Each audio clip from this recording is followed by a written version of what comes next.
So বন্ধুরা, সবাইকে শুভ সকালের শুভেচ্ছা। তো দেখেন এখন বেলা বাজে 10টা। তো ময়মনসিংহে গত 2 দিন ধরে শিলাবৃষ্টি এবং ঝড় হয়েছে, তারপরও আজকে সকালে আবহাওয়াটা খুবই খারাপ হয়েছে। দেখেন সকাল না হতে হতে বৃষ্টি আবার শুরু হয়ে গেছে। কাল থেকে আজ অব্দি একবারে বৃষ্টি ঝড়, এখানের অবস্থা খুবই খারাপ। দেখেন চারিদিকে মনে হচ্ছে যে আবার সন্ধ্যা হয়ে আসছে। এখন বেলা বাজে 10টা, অবস্থা দেখেন মনে হচ্ছে যে আবার সন্ধ্যা হয়ে গেছে। 7টা বাজে এরকম একটা অবস্থা, সন্ধ্যা।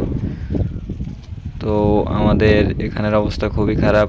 যে যেখানে আছেন তাদের এখানের অবস্থা কেমন জানাবেন কমেন্টে। তো এখন বর্তমান ময়মনসিংহের অবস্থা খুবই খারাপ, চারিদিকে মেঘলা বৃষ্টি। এই 2 দিন যাবৎ শিলা বৃষ্টি এবং ঝড়। দেখেন কি পরিমাণ মেঘ, বালু উঠছে চারিদিকে। চারিদিকে একবারে অন্ধকার, বিদ্যুৎ চমকাচ্ছে।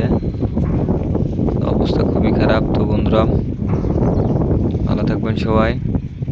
ভিডিওটি ভালো লাগলে সবাই লাইক কমেন্ট শেয়ার করে ফলো দিয়ে পাশে থাকবেন।